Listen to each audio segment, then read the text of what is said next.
Right? So we're writing a function that is a reflection of f of x. So a reflection means that g of x is going to be just like f of x, except it's going to be multiplied by -1. So the multiplier will be -1. If I look at f of x, another name for f of x is x squared plus 2.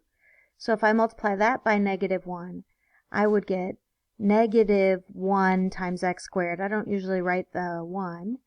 And then I would distribute, so I would actually also get -2. I would need to change signs on both of my terms because I'm going to multiply by my entire function by -1 in order for my new function to be a reflection across the x-axis.